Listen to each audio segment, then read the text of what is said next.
Greetings once again. This is Stan. It's a Tuesday, and it's not a trivia edition of Interesting Ideas. Obviously, the fact that I'm on the radio and it is truly point-of-the-moment communication. I can talk to you right now.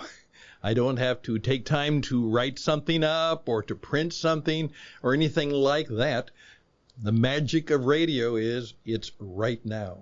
Well, of course, last night what happened here in the United States was that it was announced that something was going to be announced, and what had happened is that the Supreme Court coming decision on a major abortion ruling and law, someone from the court or somewhere, someone leaked this out. And it has caused quite the stir all around in all of the news services. I am reminded of a mentor of mine, though, who said to me, Stan, if it's in all the news, it's probably not that important. If you're looking for what is important, usually the news people don't even know what's important, and so they aren't covering it. And you know what? I think he might be right. But what I'd like to do today is switch my topic just briefly, because this led to, I think, something deeper that I wanted to talk about later this week, and it's about this interesting idea. How good is your say to do ratio? How good is your say to do ratio? That's a great question, and it's a great, interesting idea, so we're going to talk about it for just a little bit, and we'll begin right now.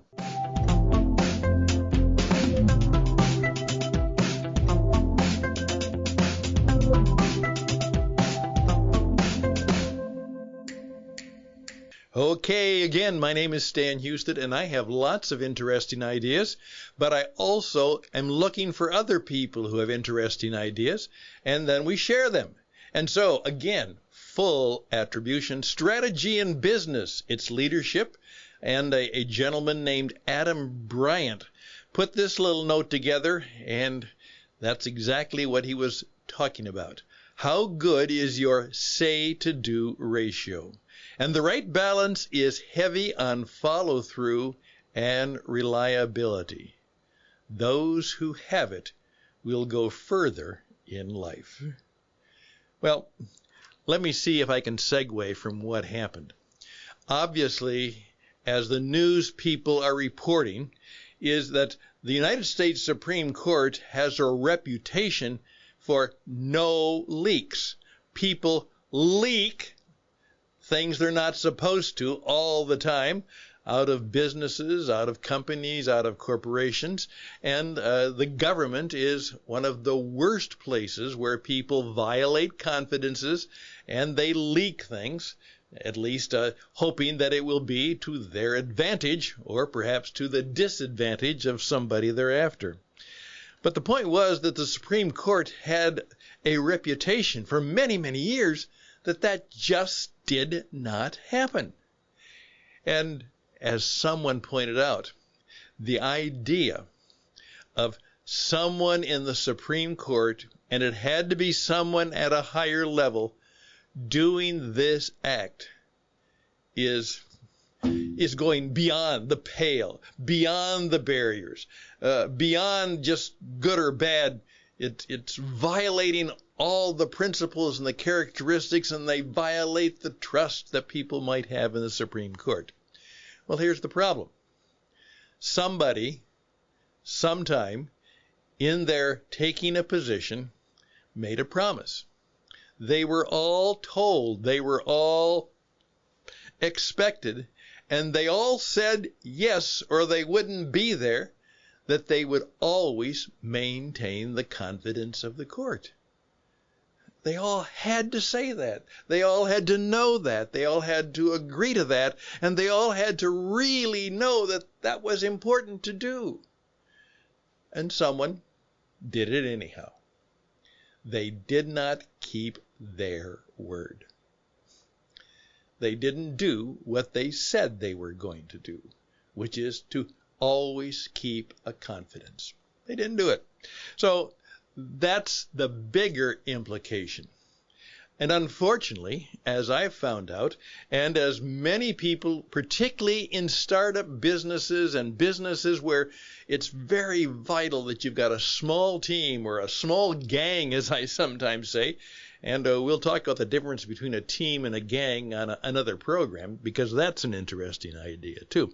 But if you say you're going to do something, you got to do it. I've gone through a major situation just simply because one of the colleagues just didn't keep their word. They said they were going to do it.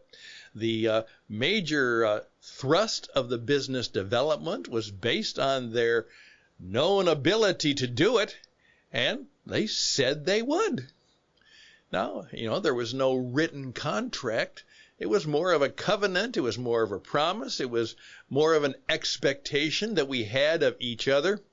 As one guy said, the mark of a good team or a good company is when everybody is subcontracting to everybody else. Now, that's from the article. Isn't that an interesting idea? You're not just an employee, you're subcontracting to everybody else. So it's not just an employee responsibility, it's a covenant, it's a contract. When you say you're going to do something, you will do it. Let me just continue from this wonderful little word that Mr. Adam Bryant has said. Throughout the pandemic, there's been a lot of discussion about the qualities that matter most in employees. We hear about the importance of being an agile learner, or whatever that is, or embracing ambiguity. Okay, I understand that, but that's really kind of conceptual. These are important attributes, of course, but we can't lose sight of a foundational quality that sets the best team players apart.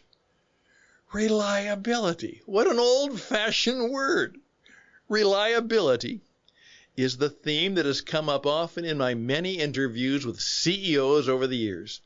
But it was Brett Wilson, who was at the time of our conversation, was CEO of Tube Mogul, an enterprise software company based in California, who shared with me the memorable concept of the say-to-do ratio. It's important in any organization, but particularly in a startup where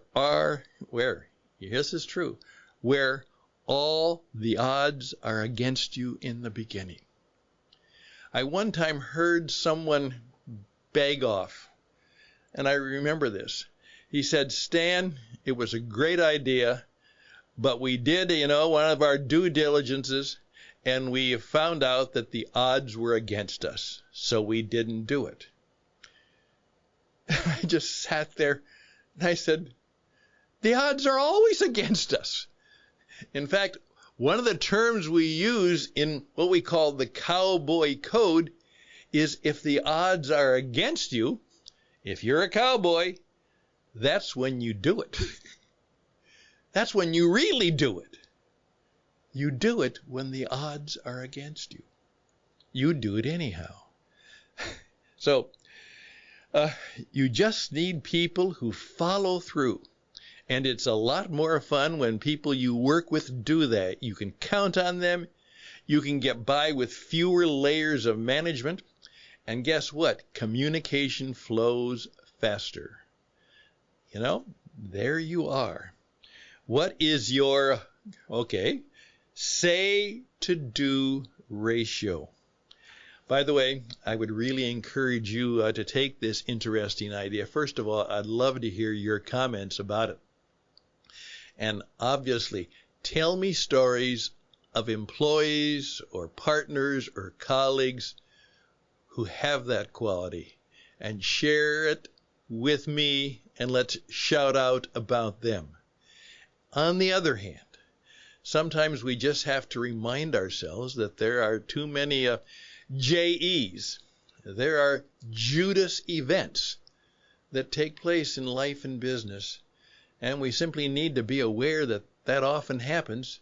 And the mark of us as interesting people and of people of endurance and reliability is we know what to do or how to deal with those kinds of people who can't be trusted, who aren't reliable, who maybe, they don't keep their word. Their say-to-do ratio is poor. This has been 10 minutes of an interesting idea. I hope it's been helpful. I'm Stan Houston. We'll be right back with a further challenge and a further idea.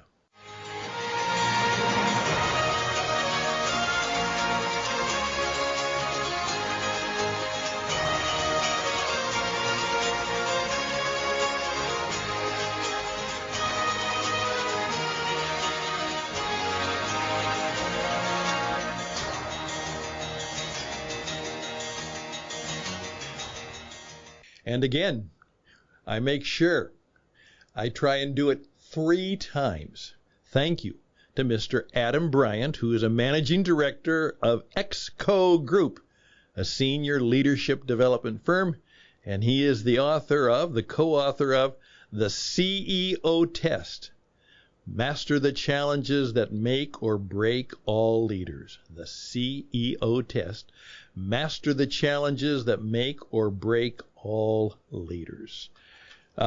Good piece of work, and I'm going to follow up on that interesting idea because it also rings with my own experience.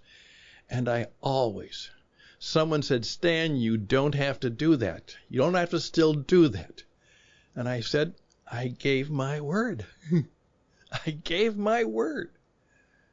It's costly and inconvenient, but I gave my word.